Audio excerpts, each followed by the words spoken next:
Good morning, good afternoon, and good evening, everyone. Thank you very much for joining us on yet another episode of the glich.stream podcast. And today we're going to be talking about freelancing as a software engineer or working as a contractor.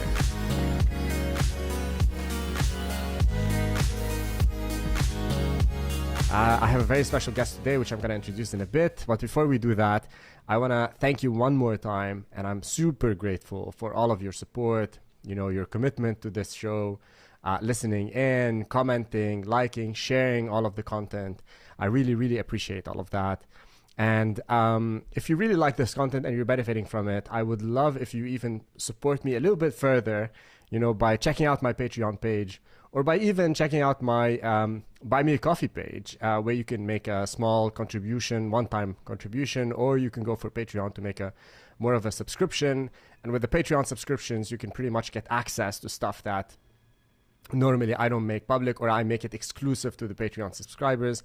This is not necessarily stuff that is content related, but it's more like what's happening behind the scenes, getting access to hangouts that I do bi-weekly, getting access directly to me where I can, respond in a more timely manner to your questions and whatnot. So check it out, consider it. This is the link where you can pretty much find everything. It's going to be in the description of the podcast episode as well. Huge shout out and thank you for, again, the Patreons and the supporters. Ali, Jad, Adib, Marwa, Tambi, Abdurrahman. You're amazing. Thank you very much for that.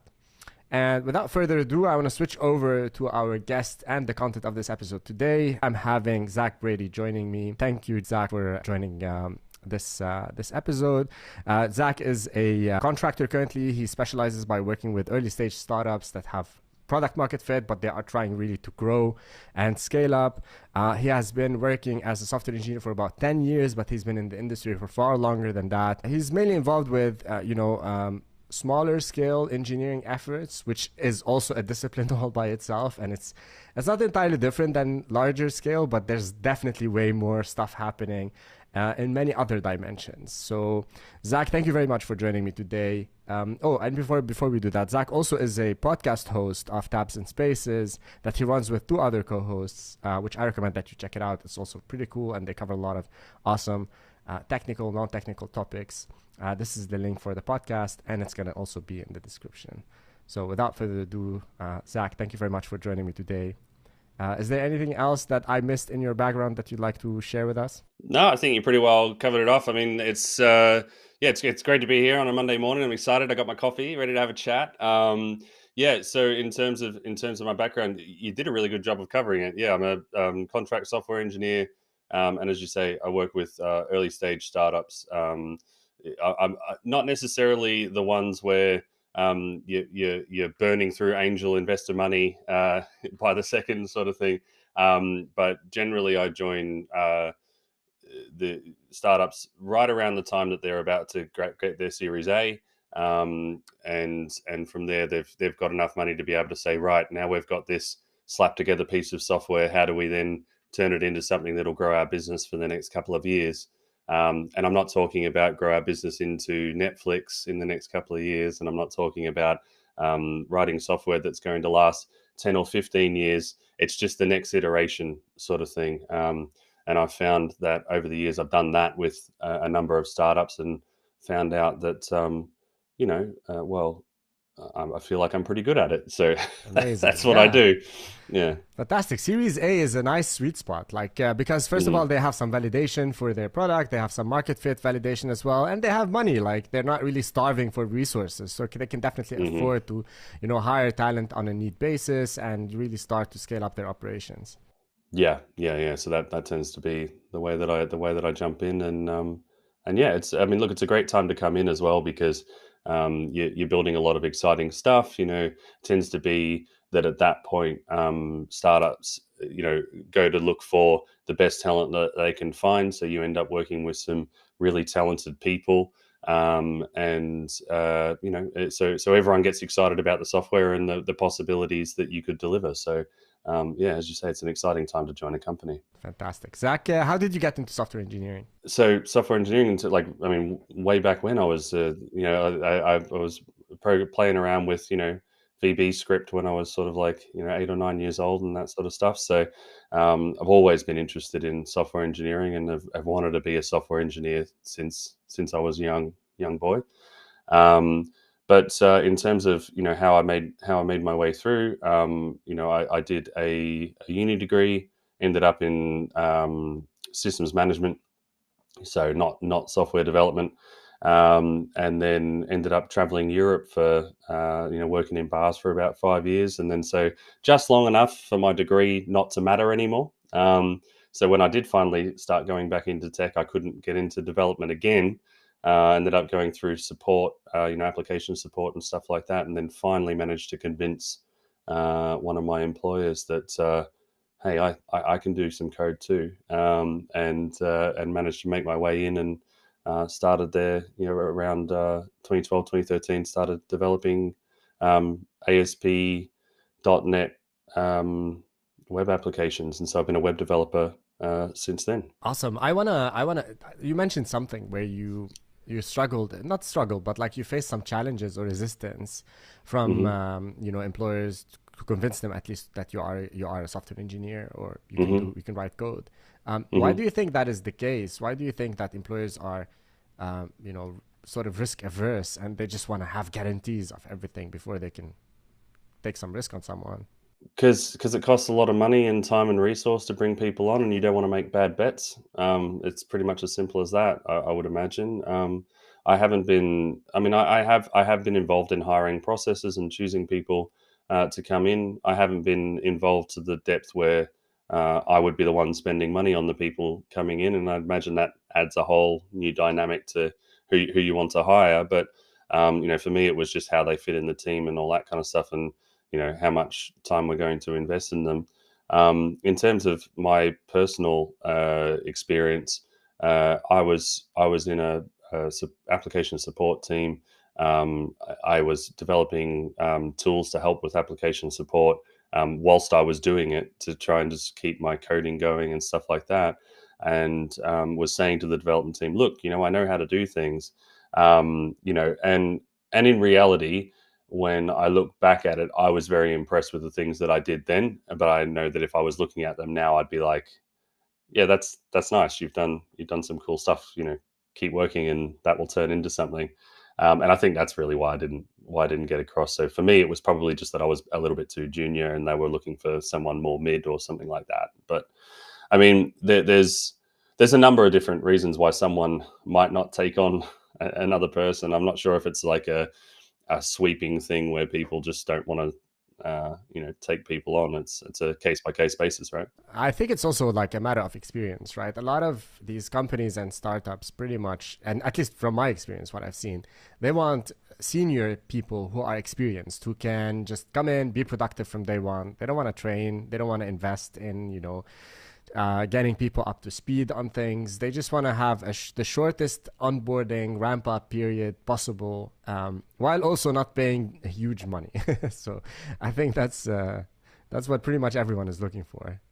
Yeah, well, that's the meme, isn't it? Like it's junior experience. You just need 6 years of experience, like, and then you can come in. A person that I respect quite a bit, in terms of that level, that sort of like C title CTO sort of level of, this person has quite a lot of experience building teams, and he now runs teams in Facebook. So he's kind of got up to that upper echelon. And when I worked with him, he focused on building a team where you had a couple of very competent seniors. I'm proud to say I was one of those. And he then hired a lot of brand new juniors underneath them, and basically set expectations to nil. It's kind of like, look, it's okay. We know that it's going to take you some time to ramp up and all that kind of stuff. But the focus was on, he called it basically build your own seniors. And so if you are willing to invest, some time into bringing someone up to speed and into the industry and treating them right and all that kind of stuff, and you're able to treat them right long enough for them to stick around in your company, then not only do they get treated well and so they stick around, but also you get the opportunity to end up with a team of seniors that are forged in the fires of your particular business. You know what I mean? So yeah, you don't have to hire the perfect hire because you just built your own. It does take some time, but if you can do it, it's a great way to do it And that's for amazing. everyone. I love this because you're building capacity, you're investing in people's future. When you get juniors, they are highly impressionable. You can direct them in so many different ways, and you can be heavily invested in their success. But at the same time, with a hard market like this, they're gonna as soon as you get a little bit of experience in a certain domain, you're just gonna get bombarded by offers and like you're gonna be lured in by higher compensation. So how have you seen startups or companies compete? Like you cannot really keep on increasing someone's salary every year indefinitely. So have you seen So any smart strategies to deal with this? well, I think a lot of the best strategies are rooted in empathy and understanding. I mean, even the hardest business sharks will tell you that the best deals benefit both parties. You know what I mean? And the in terms of that in particular, that example, that company, a lot of the juniors that were hired, I still know them personally, still hang out. They're still there. They are now very talented, mid moving on to senior level people. Um, their pay hasn't increased the way that it would if they moved around, but they haven't moved around. Now these are Gen Zs, coming through into the marketplace, and I think one thing that Gen Zs really value is just being treated fairly and kindly, and it feels like in a lot of ways they value that more than money. It's it, these people are not getting paid in terrible wages. They're still getting fairly compensated. Could they be making more money if they moved around? Yeah, probably, but they're not like they're still getting tech wages, right? Like they're still getting decent amounts, but they're staying because they like the people they work with, they like the environment that they work in, and they like the fact that ever since from day one, when they came straight out of uni and only had uni experience, they were shown respect and their ideas were listened to right from the beginning. And now they're the seniors in that company who are then teaching that to new juniors, and it all feeds into itself. So it doesn't always have to be about money. You know what I mean? 100%. I love this cycle, and I love hearing this and seeing it actually work in practice. Um, and I also believe, like in your 20s, money might not be necessarily the highest, topmost priority. I mean, even though there's a lot of cheap entertainment right now and all of these TikToks on get rich quick schemes and all of that stuff, I think people are looking for genuine, empathetic, interesting experiences and areas and places where they can actually grow, and just develop and be, as you mentioned, respected, heard, and feel like they belong, which I think is more important than money in many ways. And this is not a new concept, you know what I mean? Like it's even when I was starting, in the mid to late 2000s in tech, I got myself a very reasonably paid job in a bank. That was where I was doing the systems management stuff. And still in my early 20s, even though I was getting paid well, and even though the work wasn't horrible, I still kind of went, I'm 20 years old. I want to go live my life. And so I gave it all up to go around Europe and work in bars and get paid basically nothing and have to live above the bar because I couldn't afford to live anywhere else. And because I wanted to live my life. And I don't think the next generation of 20-year-olds are any different. They just want to, they would prefer to live their life than get paid rock star money. You know what I mean? Yeah, I hear you. I mean, it definitely depends on culture, region, where you're coming from. Like, for example, I understand in Europe, and I've seen this when I moved in here because I come from the Middle East, I come from Lebanon. I've seen that money is not really a major concern for a lot of people. However, where I come from, money is the end all be all type of thing. Just because a lot of people are still in a survivor type of mode, there's really no safety nets, no system to support them. If everything crashes, they're on their own, and they could risk, just falling into poverty. So, in that mode, that changes the dynamic a little bit, and that changes the priorities for the person, I believe. But yeah, I've seen that a lot of people, as soon as they have moved to a place where they are a little bit more secure, they have a bit of a safety net, their priorities definitely change and they evolve to just focusing on making more money and income, to just having a better life and, just raising their standards when it comes to the way they want to live their life. All right, that's amazing. Let's move on to the topic of our discussion today. And I want to ask you, like, you moved from full-time employment to contracting, right? Why did you choose this path? I didn't choose it so much as it was forced on me.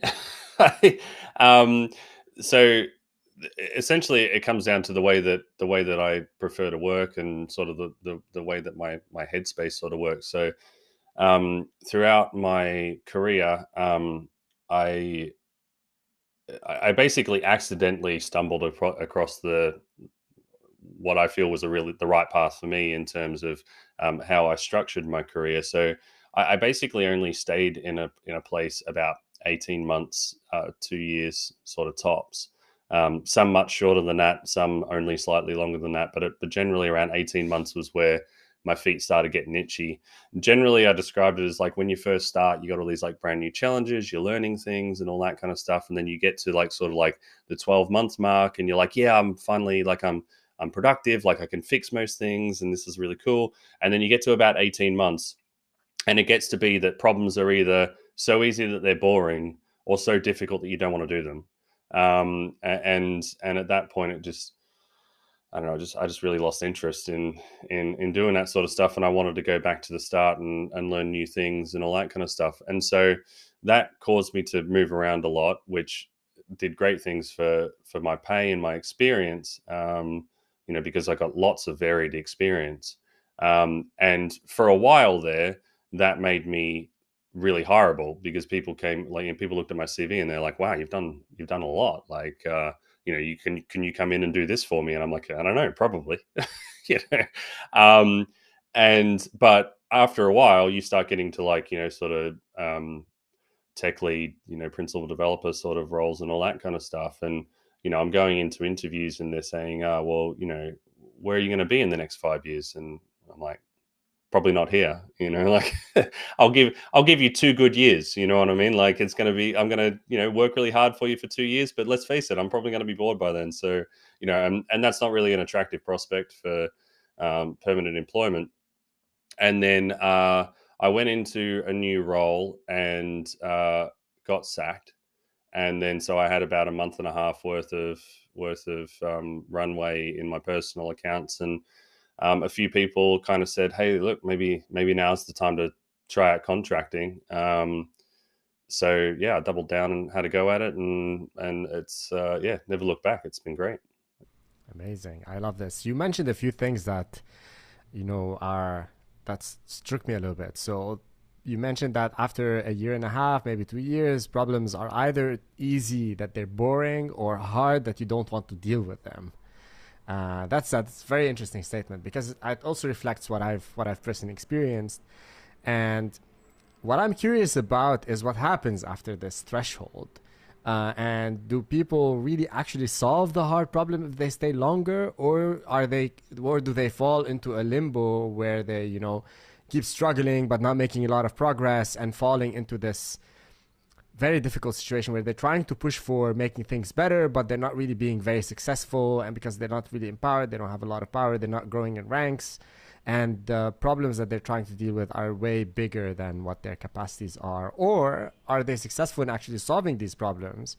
And this new skill is actually highly valuable for future employers. Have you seen some examples of people who stayed longer and what they've experienced? Yeah, so I haven't. I mean, I have seen people stick around after that time, and generally, it just sort of leads to burnout because um, a lot of the reasons that I ended up leaving those sorts of things was not just because of me. It was also because I felt that I wasn't really being empowered to solve the problems that were really hard to solve. And a lot of the places that I've ended up staying longer have empowered me to be able to solve those problems. So there have been, as I say, there's the 18 months, 2 years is kind of an average. There has been some that I've stayed longer, and as I say, those ones that I stayed longer, I did get that 18-month itch. The places that I've been at recognize that and were like, okay, what do you think's best? And I'm like, here it is. This is what we're going to do. Um, what that's also done is in the places that have empowered me to do it is I've recognized the responsibility that they're giving me, right? Because they don't push back on these things because they want to hurt me, or because like they surely acknowledge that I must know what I'm talking about. It's just that they've got other pressures to deal with, and that's why they ask me to do those sorts of things. And so when I'm given that responsibility, it invites me to then also try and understand why they're pushing for it and try and involve them, and their needs in that decision as well. So then it doesn't just become, oh, we need a big rewrite because we need to use the latest JavaScript framework, right? Like it becomes, oh, okay, well, I feel like that framework might solve some of our problems, but I can see why downing tools right now is not a good idea for the business. And so you see what when you give someone something, then they will give you things back in terms of that responsibility, right? 100%. I think it all boils down, at least from my experience and my personal preference, it boils down to transparency. Like, I'm fine if you, as a manager or a decision maker, you're dealing with forces that are preventing you from making a certain change or going in a certain direction. But if you don't tell me why, if you don't share with me the why, and you just keep on hiding it for whatever reason, whether be it you're protecting people or that you just don't want to share it or you just don't want to expose yourself as not being able to achieve something, I think that's where the stuff starts breaking down. I think if managers are a little bit more transparent in sharing the difficulties and the challenges they themselves are facing, and if they come to peace with the fact that sometimes even they cannot introduce changes because there are higher ups who have different agendas, different forces, different directions, so on and so forth, that they are dealing with. But again, I'm not saying that transparency is the solution to everything, but I'm just saying I think it appeases and it makes the situation a little bit more workable for both parties, right? Instead of people upping and leaving, it could start conversations about how can we approach it from a different perspective, from a different angle. Yeah, and that transparency also invites collaboration. And the thing about it is that I think quite a lot of people in the industry on both sides of the business tech fence really see their roles as adversarial, and in some ways they are. In some ways they are at different ends of the pole, but you will find that you will get much more productivity if, rather than saying I'm the one that should be pulling this way and you're the one that should be pulling that way, you turn that more into a push model. Here's my expertise that I'm bringing to the table. Here's your expertise that you're bringing to the table. You know, let's chop this up. Mix them all together and see what sort of stew we get. Right? Like, and it's a collaborative thing rather than an adversarial thing. 100%. And I think for that to work, people have to invest time in understanding the roles and responsibilities and challenges of the other person's function, right? So as a software engineer, you have to understand what it's like to manage other people, what it's like to deal with C-level executives, what it is like to deal with the business challenges, what it is like to deal with product strategy and all of that stuff. I see a lot of engineers fail at that. They say, oh, yeah, I just want to stick to writing code. I don't care, that's someone else's problem. They have to deal with it and they bring me the distilled work that I need to do, and I don't want to focus on the other stuff. All right, perfect. I want to jump to talk a little bit about some of the challenges you face as a contractor. But before we do that, like, from your experience, how many years of experience does it take for someone before they can feel they're comfortable or they are capable of being a freelancer or work as a contractor? Is there a threshold, or? I'm not sure so this sort of question gets asked about a lot of different things, right? Like how old do you need to be to when you start startups and sort of thing? Can you be too old to work in startups and all that kind of stuff, right? Because they're inherently risky and I might lose my job at any moment. And this was something that held me back from startups for quite some time. Was that you could lose your job at any time. And then I found myself in a startup, with a family, with two young kids and all that kind of stuff. And lo and behold, the company didn't fold overnight. And, it turned out that actually quite a lot of startups don't really go out with a bang so much as they go out with a whimper. And you see the signs, things don't go right, clients get lost and stuff like that. Sea titles start worrying about their runway, and all these things are sort of obvious. So I think in terms of that, rumors of those sorts of things, demises are greatly exaggerated, and the contracting stuff is kind of the same, both in the instability and like in terms of, you might be out of work and all that kind of stuff, and you might be out of work, but because that is a constant, you plan for it, and you make sure that being out of work actually isn't really a stressful situation. It's more just a kind of, okay, well, now I'm going to invest in myself, in my business for a little while until more work comes past. We can talk a little bit about that later, but to address the thing you're talking about in terms of experience, how this all relates back is, people say, how experienced do you have to be a contractor?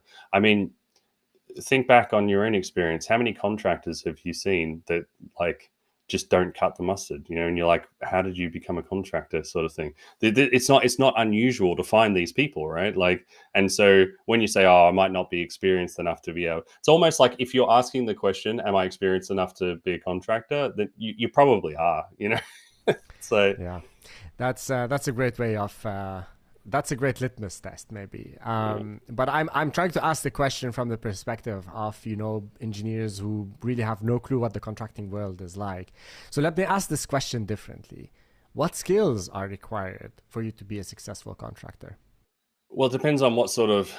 So the thing is, right, is that contracting is not like taking a permanent job, sort of thing. It's not like, oh yeah, I've got 5 years experience in .NET or whatever, 5 years experience in Python or something like that, right? Because when you go out to contract, well, particularly so in the UK, there are two types of contractor. There are inside and outside IR35 contractors. These are legal terms, and essentially, what these laws mean is that you can, if you're inside of IR35, you are essentially just an employee that can be fired really easily. You pay all the taxes like you do as an employee, and you apply for jobs as you would normally, and all that kind of stuff. It just is what it is, and that's inside. Outside of IR35, contractors are considered entirely different businesses. You have to incorporate a company. You go out and you find the contracts. Now you can find contracts through recruiters, but then equally you are sort of in charge of your own destiny. You can approach companies directly and be like, hey, listen, this is what I can offer you. You're looking for work right now. You can sort of do your own, you can recruit clients, you know what I mean? Or you can do freelance work on the side, just building websites on the side. You can start building your own product and sell that while you're also contracting like you used to when you were a permanent employee just going into an office, sort of thing. So when you say what sort of experience do you need, it really depends on what sort of contractor you want to be, what you want to work in. Because when you become a contractor, you become in control of your own destiny, right? Like in terms of how that's going to be going. And that's something that's really, I know I missed that, right? Like when I was permanent and I saw contractors come in, I didn't see them as anything different. And they'd be like, oh, this is my business website. And I'd be like, why did you make a business website? That's so ridiculous, sort of thing. I didn't have the full context of it, you know what I mean? So, for me, so I still haven't answered your question. Sorry. For me, the experience that I needed was basically everything that we've been talking about, right? I know my specialty. I know what I can market myself as to clients, and I can say, hey, I can do this thing really well for you. I know a number of different languages and have worked with them professionally. So I've worked professionally with Python and Node, .NET. And these, I know people sort of reel off languages, like I'm a web developer. I know HTML and CSS and React and all this kind of stuff. And it's not like that. Like those were core languages that I worked with in terms of they were Python houses or Node houses, stuff like that. So I have a breadth of technical ability, and I also have a vision of who I want to work with and what I want to do for them. And that's the sort of thing that I think makes me successful as a contractor. Awesome. Thank you for sharing your experience. How does it work? How does generating leads work? Does work just land in your lap, or do you have to do some extra effort to find contracts? Yeah, so this is the business side of being a contractor, which I think turns a lot of developers off because, as you said earlier, a lot of developers just want to be handed work and get it done. They really don't care about the business side of things. Before I went contracting, whilst I was towards the end of my time as a permanent employee, I spent a lot of time forcing myself to care about the business because I could see it was important to my career, but I really didn't care about it, and it was kind of a boring bit of my day to day. But what I found is that when it becomes my business, it actually becomes a lot more interesting, and I care about the legalities of it, and I care about how you do all that sort of stuff. So in terms of lead generation, some of it is I've been doing it through recruiters, but a lot of it has just been networking, like just classic networking. Like keeping in touch with the clients that I've worked with beforehand. Hey, is there any, do you need any work? Because I try and leave a good taste in the client's mouth after I leave. And so it means that a lot of the clients that I've worked with want to have me back if they can. So it's not a big deal if I email them and say, hey, is any work going? Like I could come in and, do a couple of months for you sort of thing, if that's what you want. And yeah, so it's about, getting in touch with people and keeping connected, right? Zach, based on your experience, I know you mentioned that you didn't really choose the path of contracting, but you sort of your career sort of pushed you in that direction. But like, if someone wants to start freelancing, do you have any advice for them, or how should they go about it? Yeah, so I mean, as I say, when I first started thinking about it, was right after I lost the job. It was during a probationary period, and we just kind of decided that we weren't a good fit for each other. So, that ended up going away. But that went away suddenly, and I guess they decided before me that we weren't a good fit. So I didn't have a lot of runway, and that was particularly scary as a sole breadwinner with a family with two young boys and stuff. It's that you never want to be in a situation where you have to give your kids ramen for breakfast, sort of thing. So that meant that I had to really, really rush things in terms of I suddenly was thrown into having to understand a whole heap of things. I think if I was going to choose it, I have seen other contractors do this, where they basically decide they're going to go contracting, and then they spend a year preparing to go contracting. And in that year, you spend time talking with contractors that you spend time on forum. You try and understand contracting in your area. So if you're in the UK like me, then you start trying to understand IR35 law. You start working out what sort of insurance you're going to need, because suddenly, if you're an outside of IR35 contractor and you make a mistake that causes your client to lose £2 million or whatever, then that becomes your problem. You know what I mean? So, understanding how to keep yourself safe and all that kind of stuff. At the same time, trying to build yourself a little bit of runway. It doesn't have to be like a whole year or whatever, but give yourself a good couple of months worth of runway saved up. That means that you can go out confidently, look for contracts, get yourself with your feet under the desk without having to worry too much. Because the alternative was what I did, where I did all those interviews and all that learning in about a week and a half, and was frantically looking for contracts, and just had to take the first one that I managed to find, which actually a friend managed it. And there's the networking thing, right? My first contract, a friend said, hey, there's actually a contract going where I'm at. Do you want to come work with me? Right. So the networking thing started straight away.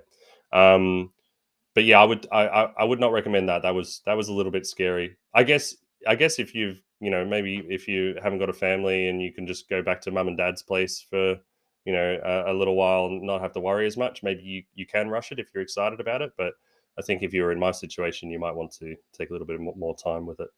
Yeah, some of the most successful people didn't really like decide on the cutting point where they pivoted towards something else.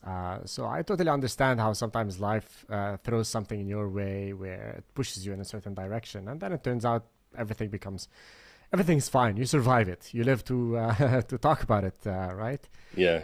Or you don't, and your story doesn't get told, right? Yeah, exactly. Or you don't, and nobody talks about it. 100%. Yeah. 100%.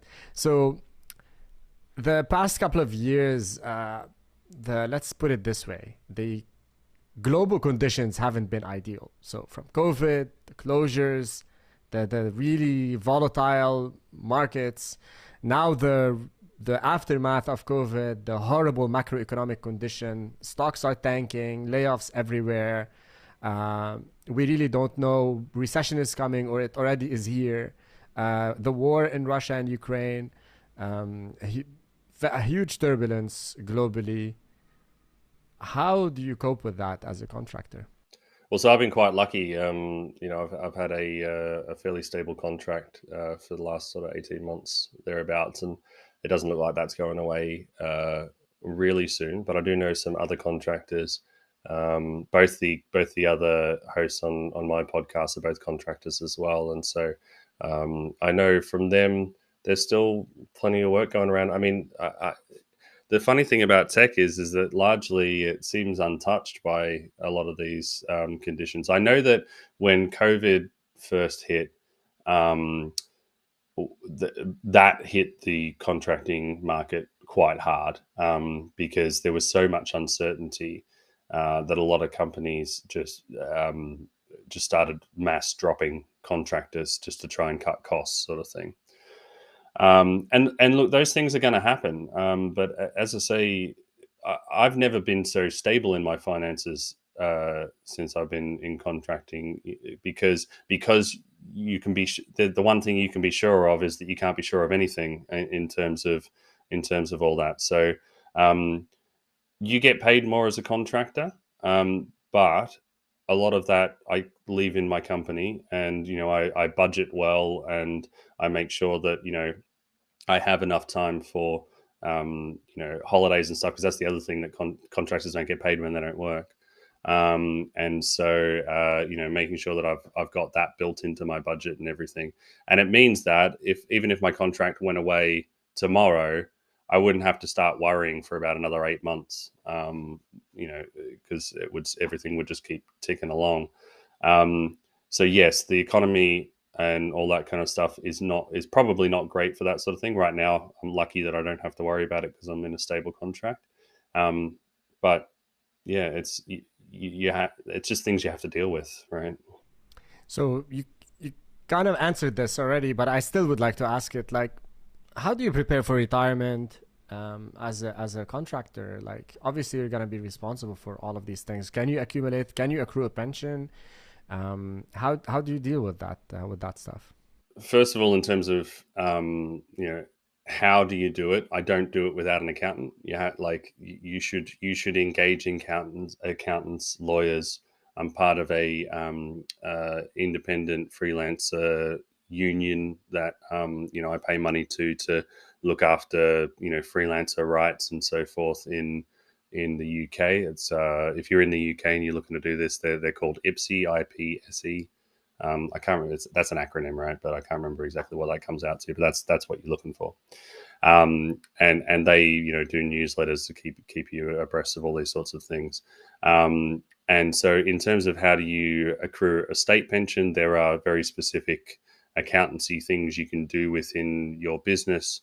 And because essentially, I was saying earlier, you start up your own business. Well, you're also an employee of that business. So you have to basically set up things such that you can get a state pension, but then also I have my business pay into my own personal pension. And when you're a permanent employee, you go to different companies. They might set you up a pension. In some places it's called superannuation, but they set these things up. And you go to 5 different companies, you end up with 5 different ones of these. And in my late 20s, early 30s, I realized I had probably like 10 or 15 of these things open. And so at the time, what I did is I started up my own pension with a company, a personal pension, and then I rolled all those 10 into that one pension fund.